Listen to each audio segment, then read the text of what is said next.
So, this is actually my first book reading of my book, Never Work Again, which means I'm actually crossing off one of the things on my bucket list that I've written down. I've been doing a bucket list for the last 3 years as part of this book, which has also given me the freedom to expense my business travels as I use the bucket list as part of my marketing. Just a little business tip there. Okay, so chapter 1, Introduction. No pain, no gain. Once we know that life is difficult, once we truly understand and accept it, then life is no longer difficult. M. Scott Peck, The Road Less Traveled. Do you have that book here? You do. Good book. From the 70s, I believe. Freedom, Malibu, California, November 2012. I gaze over the Pacific from the desk of one of Malibu's favorite seafood restaurants, Jeffrey's. The restaurant has been frequented by billionaires, celebrities, and entrepreneurs for years on end. It's a beautiful place, and I should feel like I belong here. I've sat in beautiful places just like this all over the world, but for some reason it feels different this time. Suddenly I realized something that I should have seemed obvious. I was sitting alone, and I was bored. Of course I knew I was by myself when I went into the restaurant, but it was at this moment that it really struck me that I was bored and lonely. And what I realized at the moment was that ever since I had started my first company in 2007, what I had been pursuing deep down was freedom. But now that I had achieved my goal by making more time and more money for myself, I didn't know what I was meant to do with it all. I realized that I genuinely had no idea what freedom really meant to me. So in a book called Never Work Again, I quite quickly start talking about how lying on a beach and being on a boat and all these, playing golf during the day isn't really what we truly deep down desire. So what is truly freedom? That is the problem that I propose here today. What is really freedom? That's what we're also going to explore here today. My name is Erlend Bakke. I am the author of the best-selling book Never Work Again. In 2007 I got fired from my first proper job in London, and I really had to ask myself, what do I really want to do with my life? Because that's one of those moments where life hits you in the head with a brick. So what did I do? Well, I called up a couple of friends and asked them, so what do you think I should do? And one mate from university said, well, you were always talking about starting companies. Why don't you try that? You're still young, you don't have a family now, and now's an opportunity for you to really screw up. It would be now. So I called up a friend and we started a business together. So just fast forwarding to today, I have 3 companies and 30 employees, and I do make money while I sleep because I have systems and people in place that work for me. Okay, so when I work, I work on a lot of things that I really enjoy, that I find meaningful. And in essence, that's part of the freedom that I've created in my life. But that doesn't mean that you have to start a business to live the freedom lifestyle. Going back to my early days as an entrepreneur, just one more thing first. The solution to the problem, which we're going to expand on more later in the talk, is actually that true freedom is getting into flow. So we've all had moments where life just seems amazing when we hit the perfect tennis, the perfect forehand or the perfect serve when we play tennis, or when you play football and everything just seems to magically flow naturally. That is what I believe true freedom really is, and that's what we're constantly trying to work towards as human beings. And that's why being free and this need for freedom, when we're sitting in an office looking outside and it's sunny, that's when we ask ourselves, is this really where I should be to find that flow in my life? So going back to 2008, I've started one business, I've left that, started another one in Oslo, all by myself. And I've put all the money I ever had in that business. I was working from my mum and dad's basement. And 6 months into the business, a friend of mine, who was actually born a millionaire, calls me up and says, hey Erlend, you're working too hard. Why don't we go water skiing? I was like, no. I have to work, I have to make lots of money, because that's going to make me happy. was going to solve all the problems in my life. So he keeps on saying, well, Erlend, you see, you have the rest of your life to go out and make money. So today it's sunny, why don't we go water skiing? I went, okay. So after a beautiful day water skiing in the Oslo fjord, we take the boat back to his house, which is on the Oslo fjord, beautiful big house next to his sailboat. And you know, if you want to achieve something in life, why not ask somebody that has already achieved it and ask them, how is it to be a multimillionaire? And it was one of those moments where this little voice in my head told me to listen. Has anybody got that voice in their head sometimes that, oh, you should listen to, here comes something really important, maybe you should listen to it. So I did listen. So what he did was he turned to me, looked me in my eyes and said slowly, my things, they own me. Did I listen to him? No. What I did was I went back to my business, I worked really hard, 7 days a week, 16-hour days. It might sound familiar if there's any entrepreneurs listening or in the audience. And I actually worked myself into a panic attack. So I was at a conference in London and I just started feeling funny. My heart started racing and I got this sensation of that I just needed to get out of there. So I went out of the conference center, I lay down on the grass. Again, it was a sunny day, but it wasn't so sunny inside me.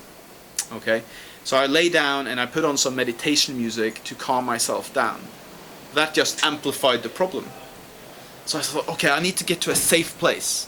So what was happening to me right now was that I was in fight or flight mode and I wasn't able to get out of it. My body was now in overdrive. So I went onto the underground and little did I know it was 5 o'clock.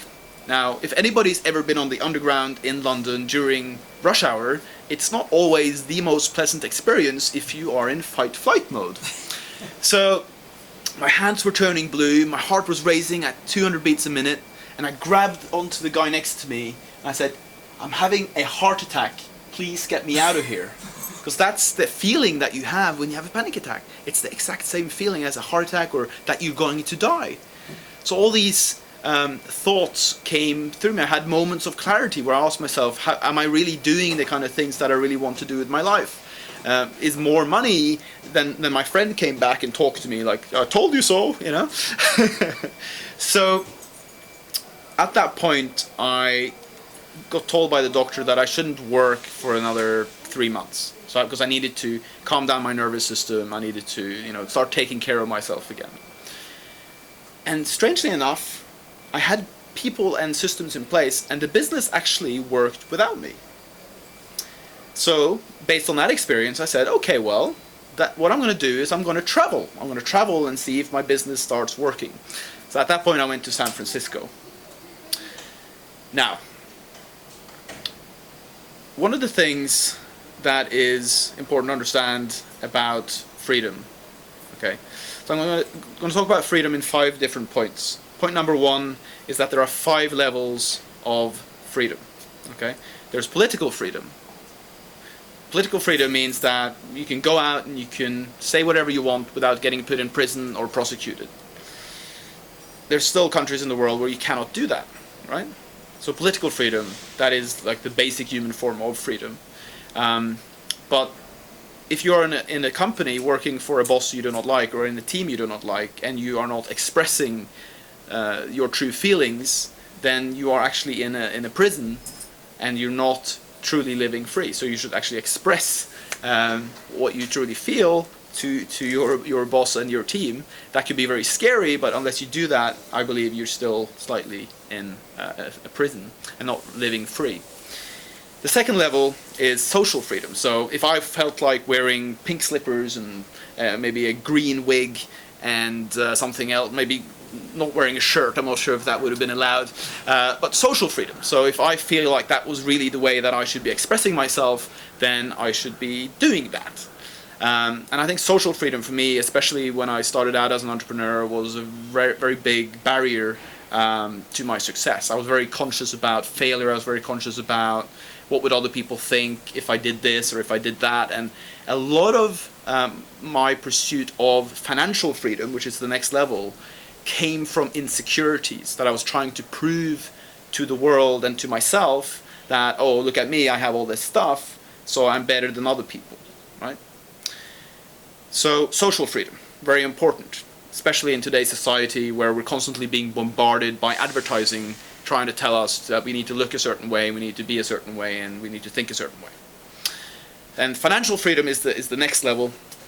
So that's what I went for. I thought, okay, financial freedom will solve all my problems. If I have a better car, you know, I can marry the woman of my dreams and I will be forever happy. Now, I'm not saying that money is important. Okay, it's important that we have structure for money, that we manage our money, and that we have reserves to spend when things get tough, right? So I'm not saying money isn't important. Money is important, but it's not going to solve all your problems. Oftentimes, it can bring more problems, as JC said, I believe. Okay, so if we visualize an iceberg, so in the book I've drawn this as an iceberg. So we have political, social, financial, which is above water, and then below we have mind, and the Tao, which is basically the world and the oneness and everything around us. So freedom of mind. I believe that to free ourselves from the stuff above water, which is also what we constantly are surrounded by, we need to free our mind, which is the next point. Now, once you free yourself and you come into flow, I believe we then connect with everything around us and we become one with the world again. So before we are born, we are nothing. And then we're born into the world and we are individuals. We are separate from everything else. However, I believe that when we become part of everything again and we are into flow, then that is when we connect with true freedom. And the interesting part about this is that it's a bit like magic. First of all, magic and miracles. I believe you can only do miracles if you believe in magic and miracles. If you do not believe in them, you cannot see them. You then live in a different universe, a different level. So, I believe that when we free our mind, there are lots of different techniques of doing that, and I'm going to talk about that a little bit later. But when we truly connect in that flow, then we feel free, and we do amazing stuff. So that is the ultimate driving force in us, and that's the constant drive for freedom. So when we feel locked in a job, or locked in a relationship, or locked in something, we feel limited. So, 5 levels of freedom: political, social, financial, mind, which I'm going to expand upon now, and then the Tao, which is the ultimate goal. Okay, so we have 3 levels of mind. How's everybody doing? Okay. 3 levels of mind. We have the lizard brain, which I was living in. That's basically fight and flight. Okay, it's evolved over millions of years. We all have it in us. It's not a bad thing, but it can be a damaging thing if we let it rule our mind. So, with the lizard brain, we are either running away from something or trying to fight something. And I was living in fight or flight overload before I had my panic attack. I was constantly fighting or scared of doing stuff. So my nervous system went in overdrive. Okay, so it's important that we learn skills and strategies to not live there constantly. Now, the next level of mind is the monkey brain. The monkey kind of wants to be a little bit lazy, a little bit greedy, wants everything to stay the same, likes consistency and not too much drama. Okay, it is our primitive self. Okay, it is the stuff, you know, when we go shopping and we see some crisps or some chewing gum and we go, ooh, that looks good, I think I might have that, even though a part of you knows that you shouldn't. But that's fine, because we all go into the lizard brain, we all go into the monkey brain. However, I believe that to connect to freedom, we need to go into our higher self. Now, our higher self has the ability to really see and feel and gain clarity about what we truly, truly want and what we truly should do. Like, oh, go help this person, or make that phone call, or quit your job and do this. The challenge is that in the world there's so many distractions. So to really connect in our higher self, we need probably different habits, than we have learned growing up. Which brings me to the third point. Okay, the third point is that we are born into a world where we are given a lot of beliefs and we are given a lot of programming by society. Okay, and from we are born up until we have enlightening moments, we're constantly being programmed. So would I be here if I was born in Africa? Would I be here if I was born in Argentina? Okay, maybe I was born on a farm. Would I be in London speaking at Watkins? Maybe. Maybe if I had some enlightening moments. But our environment forms us. And in fact, this is something that a lot of people talk about, is that you become the average of the 4 or 5 people you surround yourself with. Which is why, if you want to live a more enlightened life, surround yourself with enlightened people. So we're formed by the world, and we're constantly moving towards this flow, this oneness, which I believe is freedom. Okay, so the fourth thing is, how do we get to that point? So I have developed a morning routine, which I do every morning, and I'm going to explain it to you right now. Okay, so my morning routine. So I wake up, I get about 7-8 hours sleep. I do not believe in a sort of, oh, you only need 4 hours sleep like Donald Trump. I think you need 7-8 hours sleep, so I do get that. I go to the toilet, drink half a liter of water, then have some Norwegian fish oil. Okay, that's just my basic primer, just to get the body moving and flowing. And then I do transcendental meditation. Now, transcend means end the trance. End the trance. So when we're sleeping, a lot of the thinking from the world and the programming that we've inherited from other people kind of clouds our brain. So the first thing I do is get rid of the waste, okay? Because then I can go and be clear about my higher self. The next thing I do is that I journal, and I know there are journals here in this bookstore that can help guide you through a process. I have my own process, but the important thing here is that you connect with your higher self when you wake up in the morning. So when you start your day, the things that you're focusing on are the things that will set you free or put you in flow. Okay, so that is how I get into flow. There's many ways of getting into flow. Another one, which I also write about in my book, is actually just listening to your heart. So by closing your eyes, putting 2 hands on your heart for 5 minutes, for 1 minute, you can do it in a public place, you can do it anywhere. That's also a way of really tapping into your higher self. And I think that is a very, very important practice in business, in daily life, whatever you do, because that helps us move into flow. Like, it could be picking up a new hobby. The last point is that it's really important to have a dialogue with others about freedom, to constantly be talking about what freedom really is, because I'm now having a dialogue with you guys about what I believe freedom is, but my call to action here today is that you actually sit down and you have a discussion with somebody you care about, do you feel free? What is freedom really to do? When do you feel free, and what do you do? Because I believe through that dialogue with others and yourself, you will find out what freedom really means to you. And the second call to action is buy my book to support this talk. So thank you very much for listening. So am I in flow all the time? No. But it's always something where I move towards, right? Like those moments where, like yesterday, I played a tennis match. At moments in that match, I was in flow, and things were just like, and then I started thinking about, ooh, I need to win this set, and what if I lose this ball, and why did I hit that in the net? And then I lose that flow. But again, I'm moving from inside to outside, and then all that energy leaks out of me, and I cannot perform at the level I was. So I believe it's a bit like sand. You can hold it for a while, but then you lose it, and then you kind of want it again, and that's a conundrum. Okay, so the thing is, when you start a business, is that you go from having a job to putting on multiple hats, right? So you suddenly have got 16 hats.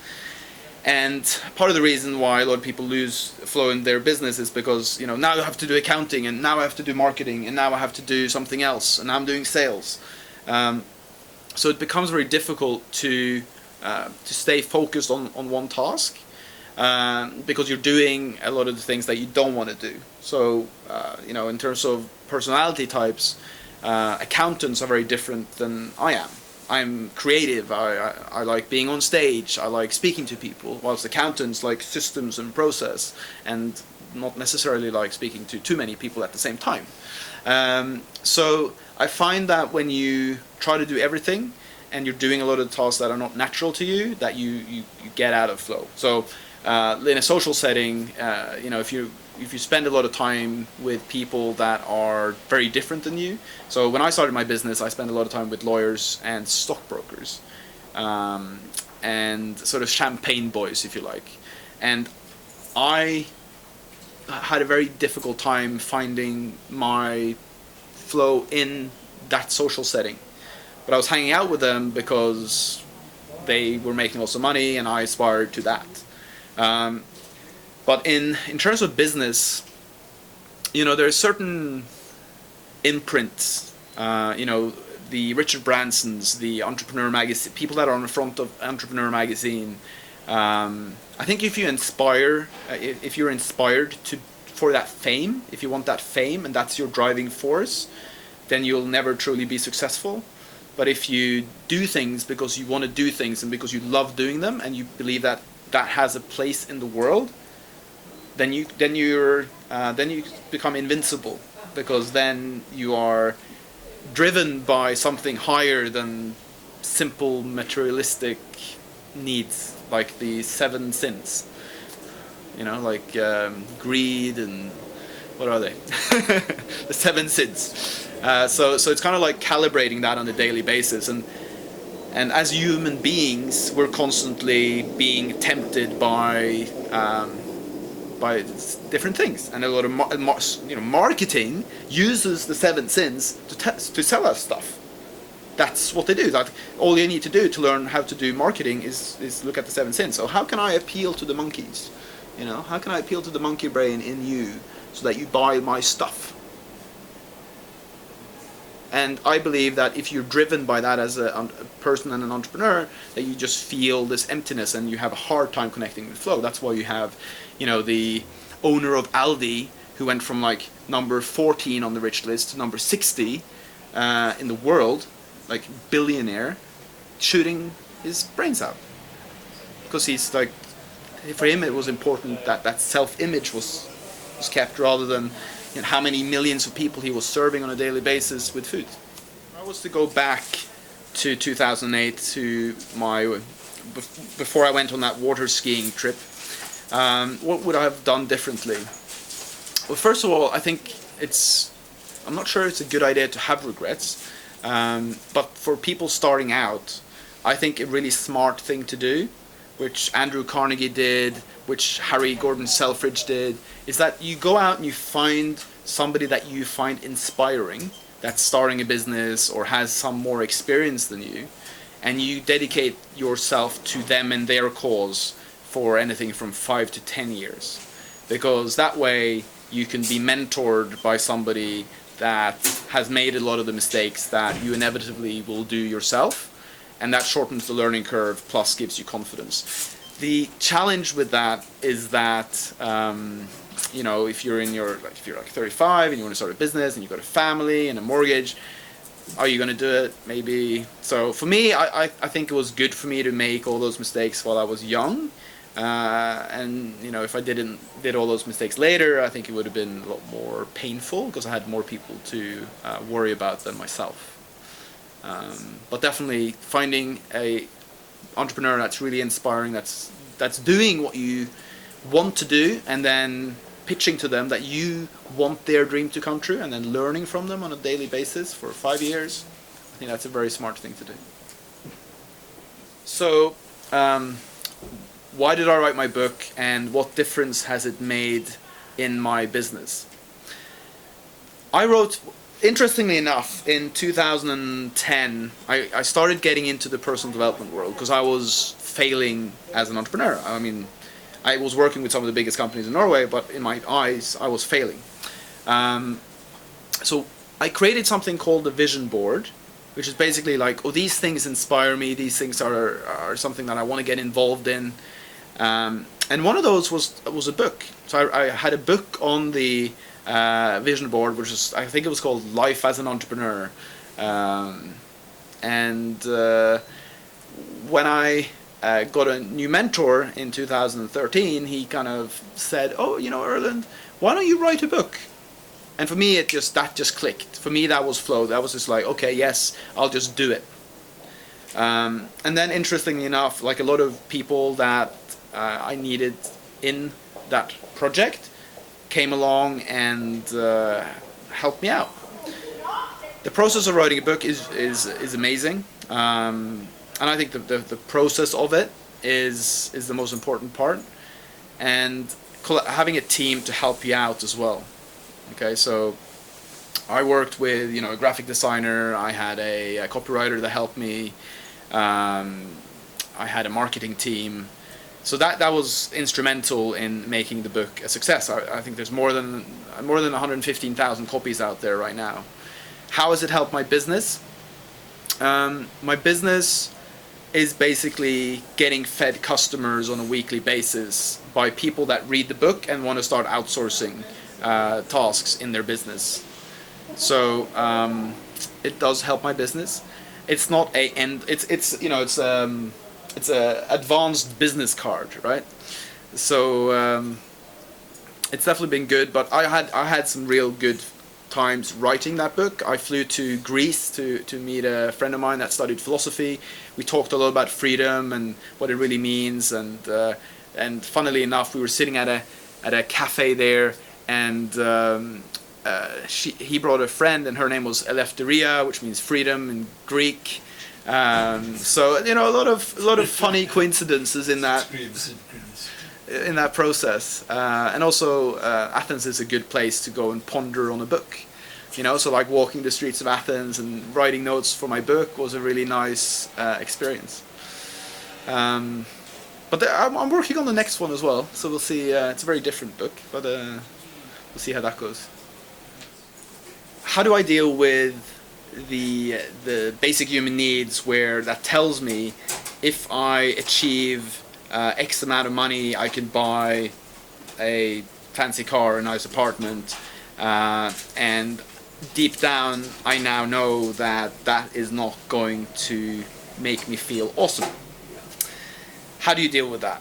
Well, what motivates you? How do you motivate yourself? Right. Those are standard societal motivators.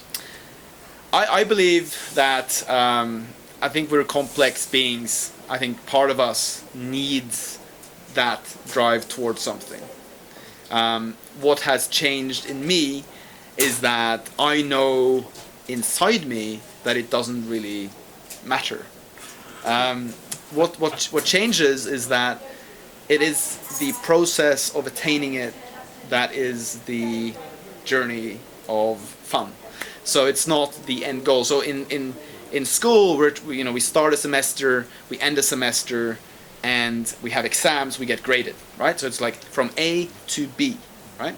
So constantly through our education, we're trained to think from A to B. So we'll start a semester, all you have to do is get through the semester, and then you are done, right? And then you start another one, but then you have a break.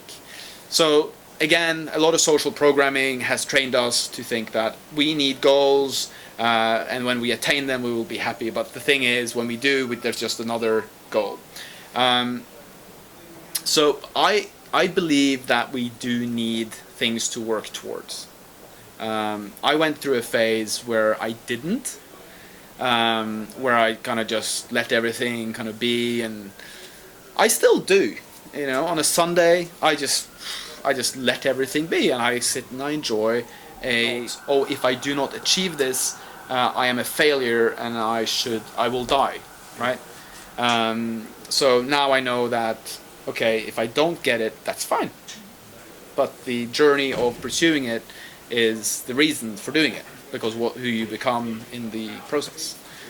So I do believe we still need things to move towards. But yes, it is a bit of a mindfuck that it isn't. It's not going to give us what we think, because it's just going to be a little bleep, and then we want a new thing. So have I had any more panic attacks?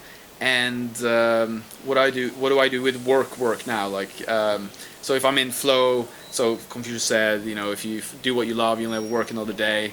Do you still have to do some work?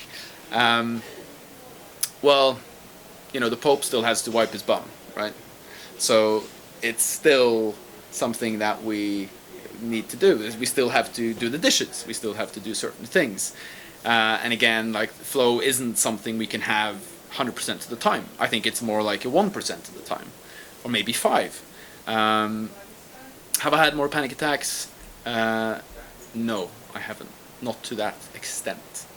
But I do sometimes get, a little bit. But it's kind of after it happened, it kind of was it became less and less and less, because I changed my habits. Okay, so I slept more. I didn't work 16 hours. I wasn't always in fight flight. I just had to change how I operated. But it wasn't a switch. I've never been in hospital, but I have gotten to places where, now it's like, now I just need to calm down. So what I would do before is, instead of pushing through it, I now will say, I just need to rest. So again, it's like a calibration. I've learned from the challenge, and now I just do things differently. What is it that brings us out of flow when we are in flow? I'm not an expert at this. This is something that I feel it's something that when we try to intellectualize it, when we try to create a given process, when we try to say, like, if you look at kids, I think kids are in flow a lot more than us. They're just like, do you want to come play this game? And they're like, yeah, let's play this game. Oh, what are you today? I'm a knight. What are you? Oh, I'm a princess. And then they play that game. And it's not structured in a way. It's just something that they do. However, you might ask yourself, what would the consequence be if everybody just lived free and just gave up social boundaries and political, and went to their boss and said, you know what, you're an asshole. I'm not sure that it would be interesting to see what would happen if everybody sort of just let go and just did. I guess we're crossing over into anarchy now and other things. But what brings us out of flow, I think, is when we start living instead of living now in the moment when we're doing it, into like, what is the consequence, or I should have done this. So it's when our mind starts going backwards and forwards, rewinding and stuff, that we get out of it. And that's why I think it's only like a momentary thing, where you just have to like surf that wave when it comes, and then you got to sort of pedal out, and you got to wait for the next wave to come, and then you surf that. And you don't always hit every wave, and some waves are more awesome than others, but it isn't really for us to control either, which makes it all very desirable, right? Because when we are in flow, it's amazing. But people that have it more, I think they're more intuitive. I think they listen more to their heart. I think they don't live as much in their lizard brain. They're not so much in fight and flight. So if there's a costume party and they want to wear something ridiculous, they'll wear it on the tube. They'll run around in it without thinking about, what will these people think, or what will they think? And so I think the people that live more in flow, they just don't really care too much about their surroundings at that level where they live in fight or flight. That's my thoughts on it.